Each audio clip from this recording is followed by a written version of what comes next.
नमस्कार, आप देख रहे हैं ग्राउंड रिपोर्ट। रिपोर्टर मैं हूं आपके साथ उन्नति भटनागर और बुलेटिन का आगाज बड़ी खबर के साथ, जहां आज सीएम योगी आदित्यनाथ हिमाचल प्रदेश के चुनाव प्रचार में उतरेंगे। सीएम योगी ऊना, मंडी और सोलन जिलों की विधानसभा में चुनाव प्रचार करेंगे। आज तीसरी बार सीएम योगी हिमाचल प्रदेश में चुनाव प्रचार करेंगे। आधा दर्जन से ज्यादा रैलियां पहले भी सीएम योगी आदित्यनाथ कर चुके हैं। हिमाचल प्रदेश का में विधानसभा चुनाव है और उसके लिए देखिए स्टार प्रचारक के रूप में सीएम योगी आदित्यनाथ का ये खास दौरा हिमाचल प्रदेश का, जिस दौरान मिनट टू मिनट कार्यक्रम आपको बताएं तो 9:40 पर लखनऊ से रवाना होंगे सीएम योगी। 10:50 पर गग्गल एयरपोर्ट कांगड़ा पहुंचेंगे। सुबह 11:30 बजे सलोह हरोली ऊना पहुंचेंगे सीएम। सुबह 11:45 से 12:30 तक चुनावी जनसभा है। दोपहर 12:45 पर सलोह और हरोली ऊना से रवाना होंगे और 1:20 पर नगवई मंडी पहुंचेंगे सीएम योगी। दोपहर 1:30 से 2:15 तक चुनावी जनसभा करेंगे। दोपहर 3:05 पर बरोटीवाला सोलन पहुंचेंगे। 3:15 से 4 तक चुनावी जनसभा। 4:10 से बरोटीवाला सोलन से चंडीगढ़ के लिए रवाना होंगे। 4:30 बजे चंडीगढ़ एयरपोर्ट से लखनऊ के लिए रवाना होंगे। तो ये पूरा शेड्यूल है सीएम योगी आदित्यनाथ के हिमाचल प्रदेश के दौरे का। और देखिए लगातार सीएम योगी आदित्यनाथ मैदान में जाकर बीजेपी की तरफ से प्रचार प्रसार करते हैं और जिस तरीके से उत्तर प्रदेश को उत्तम प्रदेश बनाने की कवायद वो आगे बढ़ा रहे हैं बीजेपी को रिप्रेजेंट करते हुए, और उसी के अनुरूप स्टार प्रचारक के रूप में हिमाचल प्रदेश में भी सीएम योगी आदित्यनाथ प्रचार प्रसार करेंगे और उत्तर प्रदेश की तर्ज पर ही हिमाचल प्रदेश में भी विकास किया जाएगा। इसका बड़ा आश्वासन हिमाचल वासियों को देते सीएम योगी आदित्यनाथ अपने इस दौरे के दौरान नजर आएंगे।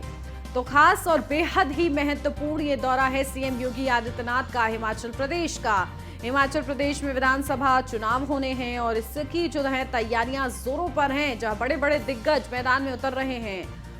जहां प्रधानमंत्री नरेंद्र मोदी भी हिमाचल प्रदेश में चुनाव प्रचार करके गए, तो सीएम योगी आदित्यनाथ का जो खास दौरा है और इस दौरान वो चुनावी जनसभा को संबोधित करेंगे और इस जनसभा के माध्यम से सीएम योगी आदित्यनाथ एक बड़ा संदेश, एक बड़ा आश्वासन पहुंचाएंगे।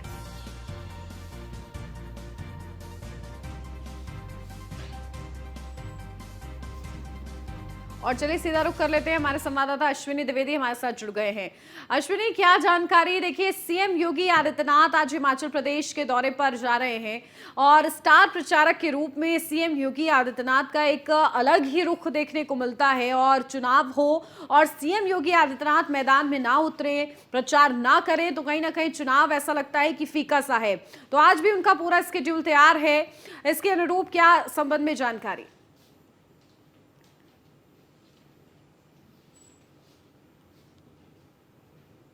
लेकिन अक्सर देखा जाता है किसी प्रदेश में चुनाव होते हैं तो वहां के जो लोग करती है वो है मुख्यमंत्री योगी आदित्यनाथ। और इससे पहले भी देखा गया तमाम प्रदेशों में चुनाव हुआ, चाहे पश्चिम बंगाल में हुआ या अन्य प्रदेशों में, लगातार वहां पर मुख्यमंत्री योगी आदित्यनाथ की मांग होती है और ज्यादा से ज्यादा सभाएं मांगी गई कि ज्यादा से ज्यादा जनसभाएं दी जाए, जिससे ज्यादा से ज्यादा जो सीटें हैं वहां पर जो है प्रचार प्रसार हो सके। निश्चित तौर पर हिमाचल प्रदेश में भी लगातार 2 दिन से जो है मुख्यमंत्री योगी आदित्यनाथ जा रहे हैं। 2 तारीख को भी मुख्यमंत्री योगी आदित्यनाथ गए थे। इसके बाद अगला बात करें, 4 तारीख को भी मुख्यमंत्री योगी आदित्यनाथ ने वहां का दौरा किया था, जनसभा की थी। निश्चित तौर पर आज भी मुख्यमंत्री योगी आदित्यनाथ वहां पर जा रहे हैं, जनसभा कर रहे हैं। निश्चित तौर पर अगर बात करें मुख्यमंत्री योगी आदित्यनाथ की, तो लगातार जाते हैं तो कहीं ना कहीं उत्तर प्रदेश के अंदर जो काम करने का तरीका उनका है, जो उत्तर प्रदेश में डेवलपमेंट के रास्ते खुले हैं, किस तरह से कानून व्यवस्था को मजबूत किया गया, इन तमाम बंदों को गिनाते हैं। साथ ही साथ डबल इंजन की सरकार जो काम कर रही है उसको लेकर के चर्चा करते हैं कि डबल इंजन की सरकार किस तरह से काम कर रही है और आने वाले दिनों में और क्या काम करेगी। जी बिल्कुल, तो देखिए किस तरीके से बड़े वादे और आश्वासन सीएम योगी आदित्यनाथ एक देते हैं और कहीं ना कहीं बीजेपी की तरफ से एक ठोस मैनेजमेंट भी वो पेश करते हैं। आज भी उनके इस दौरे के दौरान कुछ ऐसी रूपरेखा वो रखेंगे वहां पर। बिल्कुल, मुख्यमंत्री जब भी किसी प्रदेश में जाते हैं तो कहीं ना कहीं जो उत्तर प्रदेश में काम करने का तरीका है, उत्तर प्रदेश में देखा गया पिछले 5 सालों में बड़ी मात्रा में जो इन्वेस्टमेंट हुआ है और लगातार इसको लेकर के आगे चर्चाएं हो रही हैं।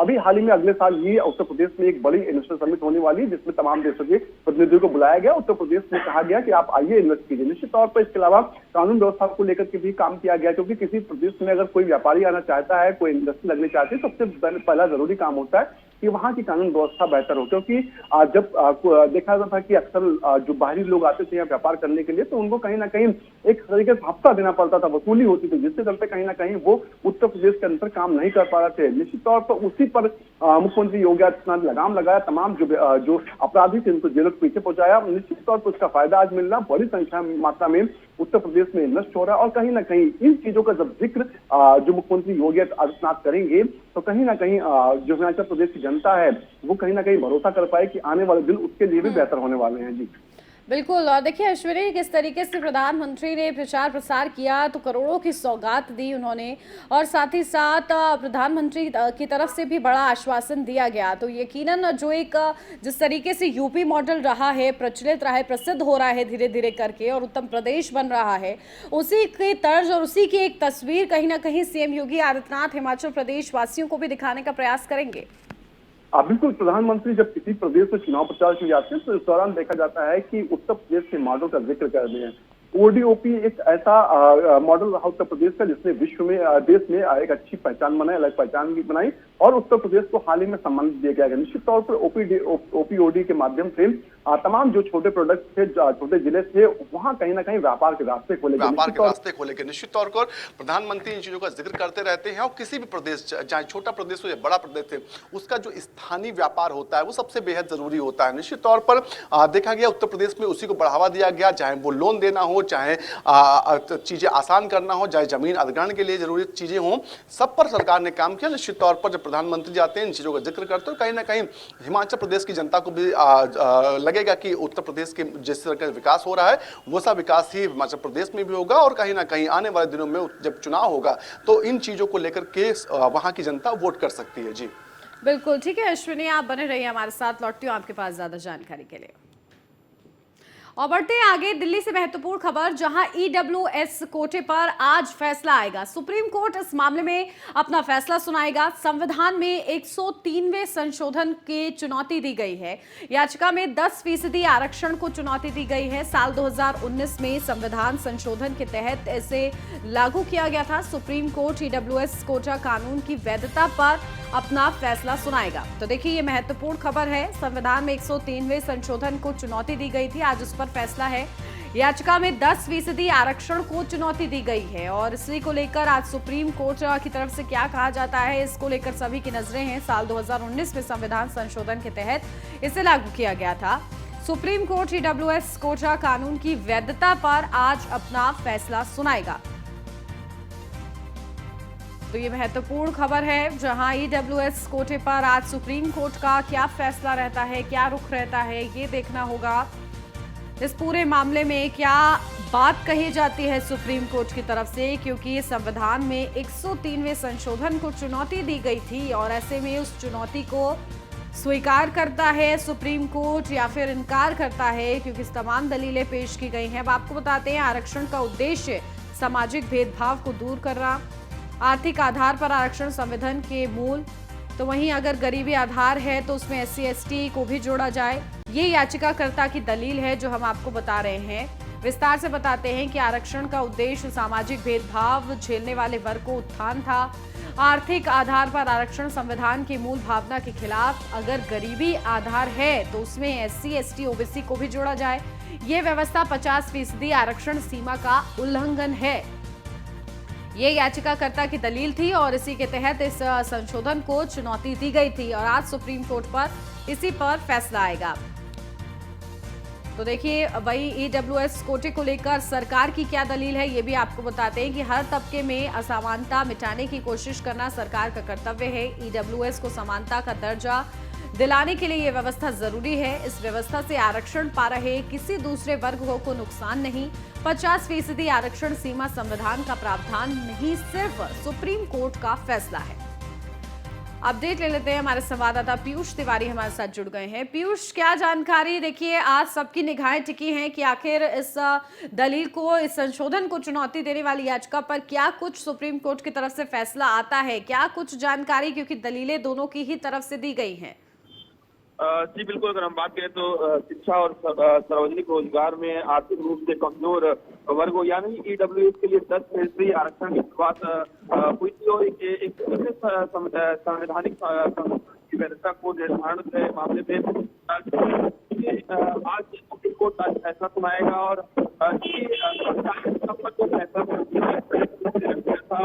और थोड़ी देर का वक्त बचाए करीब 1 से 1.5 घंटे में ये फैसला आ सकता है, क्योंकि जब बेंच बैठेगी तब इस मामले की सुनवाई होगी। और सीबीआई उदय उमेश ललित की बात करें और न्यायमूर्ति रविंद्र भट्ट की बात करें, 2 अलग अलग फैसले आज सुनाए जाएंगे इस मामले में। इसके अलावा अगर हम बात करें तो जिस तरीके से 5 जजों की बेंच ने इस पूरे मामले में फैसले को सुरक्षित रखा था, तो आज एक अहम फैसला आ सकता है, क्योंकि तमाम तरीके की जो याचिकाएं हैं वो डाली गई थी और इस मामले में आज सुनवाई होने वाली है, क्योंकि इस कानून को सुप्रीम कोर्ट में चुनौती दी गई थी कुछ महीनों पहले और 5 जजों की बेंच में मामले की सुनवाई कर रही है।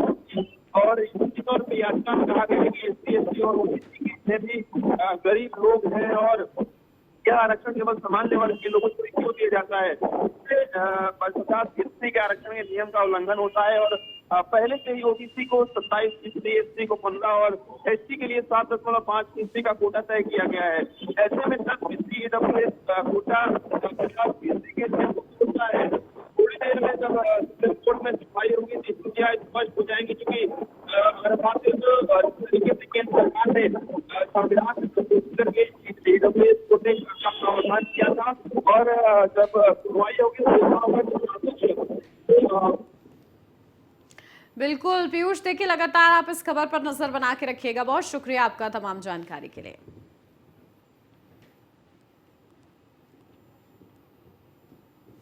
बढ़ते आगे, जहां देव दीपावली के मौके पर सीएम योगी आदित्यनाथ ने प्रदेशवासियों को ट्वीट कर शुभकामनाएं दी हैं। उन्होंने लिखा है कि देव दीपावली की समस्त प्रदेशवासियों व श्रद्धालुओं को हार्दिक बधाई एवं शुभकामनाएं।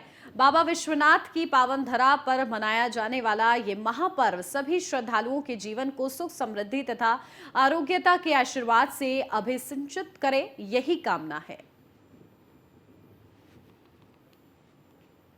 आज काशी में भव्य होगी देव दीपावली, जहां देव दीपावली पर घाटों पर जलेंगे 10 लाख दिए, जहां जाह्नवी तट पर जगमगाएंगे 10 लाख दिए। कार्तिक पूर्णिमा पर मनाई जाती है ये देव दीपावली और इसी के लिए 10 लाख दीप आज प्रज्वलित किए जाएंगे। भव्य तैयारियां इसकी हो चुकी हैं। जाह्नवी तट पर जगमगाएंगे ये 10 लाख दिए और बड़े ही धूमधाम के साथ देखिए इसे मनाया जाता है। कार्तिक पूर्णिमा है क्योंकि आज और इसी के दिन मनाई जाती है देव दीपावली, तो काशी में खास तौर से इसका उत्साह देखने को मिलता है देव दीपावली का और इसके लिए पूरी तैयारियां हो चुकी हैं।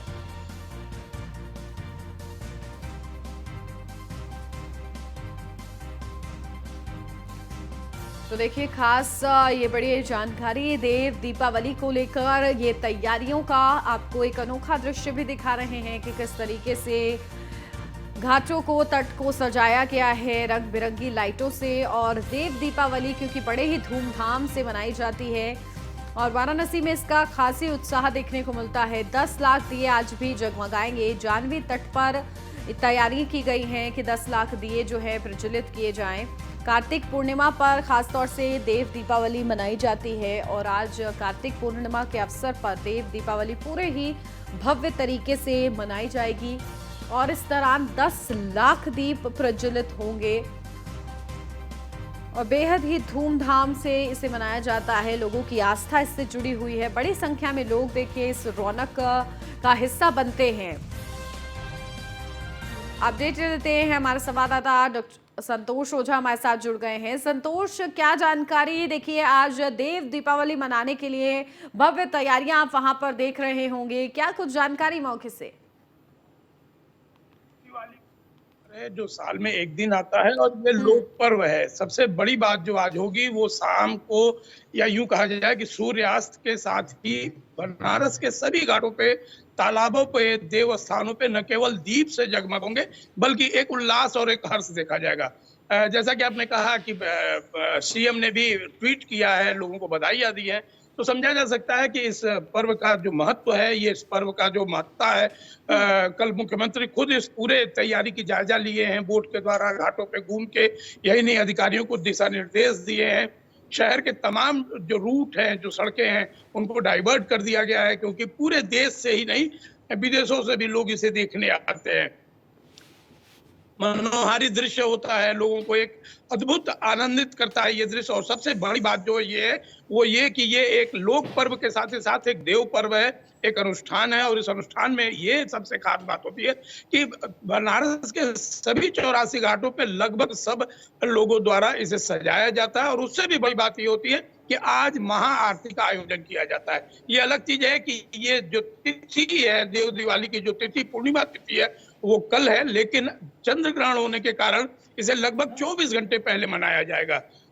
ये पहला वर्ष है जब देव दिवाली के नियत तिथि पे, या ये कहा जाए कि जो मुहूर्त है उस मुहूर्त से पहले इसको मनाया गया है।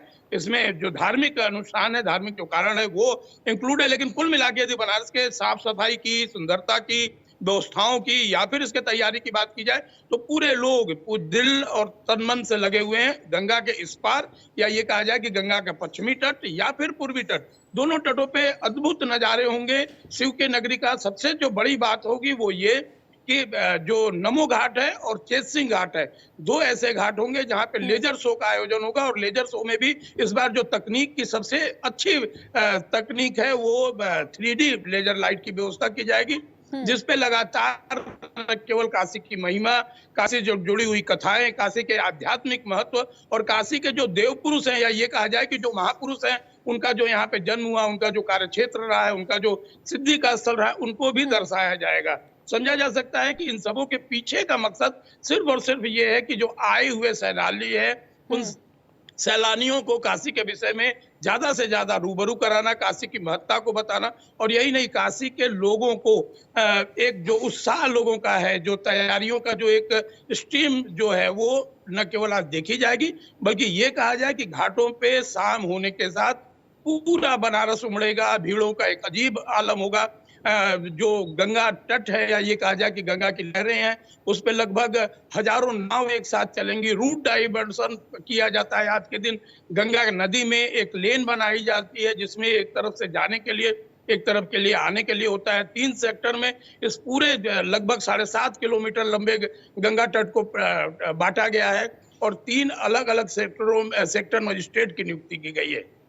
तो समझा जा सकता है कि ये कितनी बड़ा आयोजन है, किस ढंग की तैयारियां हैं। और प्रशासन हो या फिर शासन हो या फिर लोग हो, काशी की जनता हो, सारे लोगों को इस बात का इंतजार रहता है कि शाम हो और शाम के साथ इस अनुष्ठान की तैयारी की जाए और इस अनुष्ठान के पुण्य लाभ लिया जाए। जी बिल्कुल संतोष, देखिए अगर आप खास तैयारियों के बीच, साजो सजावट के बीच मौजूद हो तो कोशिश कीजिए कि हमारे दर्शकों को भी उस तैयारी की एक झलक देख पाए, वो भी घर बैठे। और साथ ही साथ लोगों का रिएक्शन क्या है, किस तरीके से, क्योंकि देखिए बड़ी आस्था है लोगों की इसमें और दूर दराज से लोग आते हैं इसे मनाने के लिए, तो क्या वहां पर रौनक बनी हुई है? देखिए, यदि इस पर्व के धार्मिक महत्व की बात की जाए, या ये कहा जाए कि इसके पीछे के धार्मिक कारणों को ढूंढा जाए, तो समझा जा सकता है वर्षों पहले त्रिपर नाम का एक राक्षस था जो देवताओं को बहुत ज्यादा परेशान किया करता था। देवता इससे त्रस्त थे। वो भगवान विष्णु के पास जाते हैं, भगवान विष्णु से निवेदन करते हैं कि इसका उपाय होना चाहिए। उन्होंने भगवान शिव के पास उन देवताओं को जाने के लिए, और वो शिव के पास पहुंचकर शिव से उनके वध का निवेदन करते हैं। कल का जो दिन होगा, या ये कहा जाए कि आज जो अनुष्ठान मनाया जा रहा है, उस दिन पे त्रिपर का वध किया था भगवान शिव ने। और इसके खुशी में, या ये कहा जाए कि हर्षित होकर भगवान जो है वो काशी के इस धरा पे घी के दीप जलाए थे, या ये कहा जाए कि दिवाली मनाए थे। और तब से ये परंपरा लगातार चलती जा रही है। अक्षुण्ण परंपरा है, वर्षों से ये परंपरा है। ये अलग चीज है कि पिछले 31 सालों से इसमें महाआरती, या ये कहा जाए कि गंगा आरती को भी जोड़ा गया है। सजावट की जो भव्यता है उसको बढ़ाया गया है पिछले 8 से 10 सालों में। और सबसे बड़ी बात जो है इस आयोजन का वो ये कि ये सिर्फ काशी या फिर ये देश में न होके विदेशों तक जा पहुंचा है। आप इस बात का अंदाजा लगा सकते हैं कि इस कार्यक्रम को देखने के लिए जो आज काशी में लोग आते हैं वो नाव या जिसे बजड़ा हम कहते हैं, उन नाव बजड़ों का कीमत 1 से 2 घंटे का 1 लाख रुपए तक होता है। समझा जा सकता है कि जो किल्लतें होती हैं या ये कहा जाए कि सैलानियों की भीड़ होती है उसके कारण आज नाविक समाज भी मालामाल रहता है, या यूं कहा जाए कि अपने मनचाहे रेट पे इन नावों को देते हैं। दूसरी ओर यदि देखा जाए तो कल की बात यदि करें तो कल लेजर शो का ट्रायल लिया गया। लगातार इस बात को सुनिश्चित किया गया कि जब समय हो या शाम की बेला हो, उस शाम के अंधियारे में न केवल laser show 3D laser show का अद्भुत नजारा हो, बल्कि लोग और आए हुए लोग जो नाव पे सवार होंगे, घाटों पे होंगे या फिर दूसरी जगहों से देखेंगे या फिर टीवी स्क्रीन से देखेंगे, उन्हें ज्यादा से ज्यादा न केवल काशी की महत्ता की जानकारी दी जाए, बल्कि काशी से जुड़ी हुई इस बड़े अनुष्ठान, लोक अनुष्ठान कह लीजिए, देव अनुष्ठान कर लीजिए, उससे भी लोग रूबरू हों। जो सबसे बड़ी बात आज देखी जाएगी वो ये कि सिर्फ ये नजारा घाट पे नहीं होता है।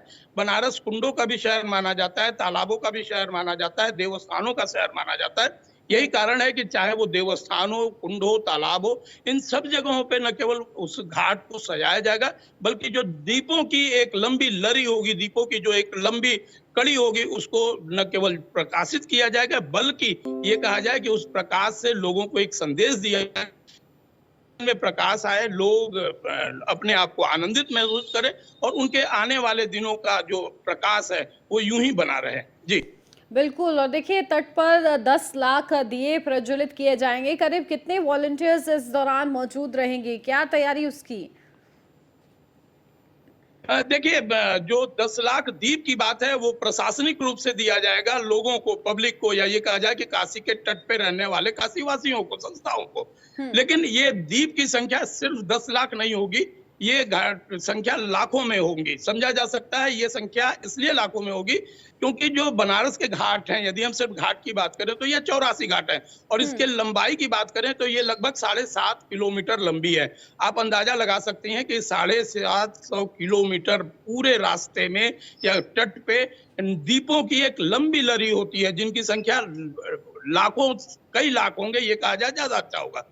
जो 10 लाख की फिगर है, ये 10 लाख सरकार के ओर दिया जा रहा है, प्रशासन की ओर से दिया जा रहा है, जिसमें तेल होंगी, बाती होंगी, लगाने के लिए वॉलंटियर होंगे, जो शिक्षा विभाग से जुड़े हुए लोग हैं, दूसरे विभाग से जुड़े लोग हैं, उनकी भी नियुक्ति की गई है इस बात के लिए कि वो घाट पे समय से पे जाके उस दीप को आकर्षक रूप दे सकें, रंगोली सजा सकें और समय होने के साथ, या ये कहा जाए कि सांझ ढलने के साथ उन दीपों को प्रज्वलित करें।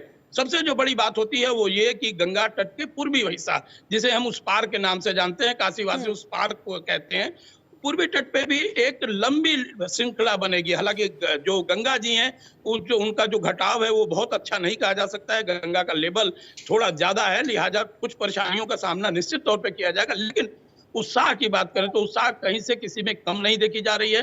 लोग पूरी तरीके से उत्साहित हैं, चाहे गंगा का पश्चिमी तट हो या फिर पूर्वी तट हो, दोनों तरफ आज शाम के साथ जगमग करेगा। लोग बोट का इंतजार करेंगे, बोट पे रहेंगे, और यही नहीं, जिनको बोट नहीं मिल पाया है वो तटों पे घूमकर इस अद्भुत नजारा का, या ये कहा जाए कि इस देव दिवाली के नजारा का आनंदित होंगे, आनंद लेंगे।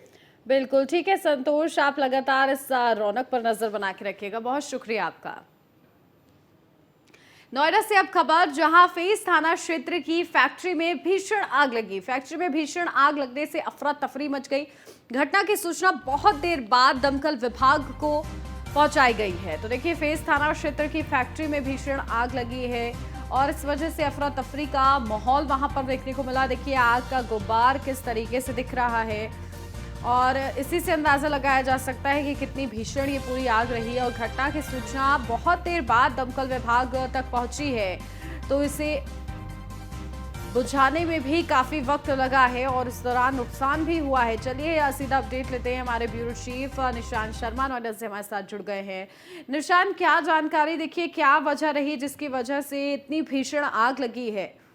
कि थाना फेज 2 क्षेत्र में ये मुस्किन इंटरनेशनल B39 में ये भीषण आग लगी है फैक्ट्री में, जहां फायर ब्रिगेड की गाड़ी को मौके सूचना दी जाती है। स्थानीय पुलिस द्वारा भी सूचना दी जाती है। हालांकि बहुत देर बाद पुलिस वहां पर जो फायर विभाग की गाड़ियां पहुंचती हैं। हालांकि अब जो है जो विभाग की गाड़ियां आधा दर्जन से अधिक वहां पर पहुंच चुकी हैं और आग पर काबू पाने का प्रयास पूरी तरीके से किया जा रहा है, लेकिन कोई इस तरीके की अभी जनहानि नहीं बताई जा रही है। लेकिन जिस तरीके से बताया जा रहा है कि एक फैक्ट्री ये लगातार संचालित हो रही थी, जिसकी वजह से आग लगने से आसपास के इलाके में भी माहौल जो है कहीं ना कहीं अफरा तफरी मच गई है और जिस पर अब आग का काबू पाया जा रहा है। हालांकि अभी जो आग लगने का जो कारण है वो स्पष्ट नहीं हो पा रहा है कि किन कारणों से ये आग लगी है।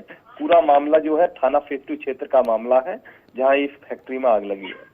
बिल्कुल। और देखिए निशांत, देर से बताया जा रहा है कि सूचना दमकल विभाग को दी गई है, इसके पीछे की क्या वजह है? देखिए, बिल्कुल दमकल विभाग को सूचना दी गई, लेकिन दमकल विभाग की जो गाड़ियां हैं वो लेट पहुंचती हैं, सही समय पर तत्परता नहीं दिखा पाती हैं। तो कहीं ना कहीं देखा जाए तो फायर विभाग की इसमें लापरवाही है, जिसमें देर होने पर फायर विभाग की गाड़ियां पहुंचती हैं। हालांकि आधा दर्जन से अब ज्यादा गाड़ियां पहुंच चुकी हैं और फायर जो विभाग की गाड़ियां अब जो है आग पर काबू पाने का प्रयास कर रही है। बिल्कुल, बहुत शुक्रिया निशांत आपका तमाम जानकारी के लिए। तो देखिए, फेज थाना क्षेत्र की फैक्ट्री में भीषण आग लगी है। हालांकि दमकल विभाग की गाड़ियां मौजूद हैं और लगातार आग पर काबू पाने का प्रयास किया जा रहा है। और अब खबर हाथरस से, जहां हाथरस में दौड़ती रोडवेज बस में भीषण आग लग गई, जिसके कारण बस में बैठी सवारियों में भगदड़ और अफरा तफरी का माहौल बन गया। बता दें कि सवारियों ने रोडवेज बस से कूदकर किसी तरीके से अपनी जान बचाई। बताया जा रहा है कि दिल्ली आनंद विहार से एटा जा रही थी रोडवेज बस की, तभी अचानक भीषण आग लग गई। फिलहाल बस में आग लगने की सूचना पर पहुंची फायर ब्रिगेड की गाड़ियों ने बमुश्किल आग पर काबू पाया है। अपडेट लेते हैं, हमारे संवाददाता शुभम हमारे साथ जुड़ गए हैं। शुभम, क्या जानकारी? देखिए, अचानक से रोडवेज बस में आग लगी है, कोई जनहानि तो नहीं हुई इस पूरे हादसे में? उन्नति हाथरस की सिकंदर का ये मामला है। रात्रि में लगभग 2 बजे की ये घटना बताई जा रही है कि एक जो एटा डिपो की बस थी, दिल्ली से चलकर एटा जा रही थी, जब सिकंदर राव में रास्ते पर ये हादसा हो गया। अचानक बस में आग लग गई, लेकिन ये भगवान का शुक्र रहा कि इसमें कोई जनहानि नहीं हुई है। दमकल और पुलिस की कड़ी मशक्कत के आग पर काबू पा लिया गया और सभी सवारी सुरक्षित हैं। जी बिल्कुल। और किस वजह से ये आग लगी शुभम, पता चल पाया? हाँ, जहाँ तक हमने जानकारी करने की कोशिश की तो लोगों का कहना है कि अभी आग का स्पष्ट कारण तो पता नहीं है क्या रहा, लेकिन इंजन में किस तरह धुआं निकला है और आग लगी है। अभी फिलहाल दमकल कर्मियों ने आग पर काबू पा लिया है और फिर आग के कारणों का पता लगाने में लगी हुई है। जी बिल्कुल, बहुत शुक्रिया शुभम आपका तमाम जानकारी के लिए। और इसी के साथ इस बुलेटिन में फिलहाल बस इतना ही। खबरों का सिलसिला आगे भी जारी है, आप बने रहिए न्यूज़ 1 इंडिया के साथ।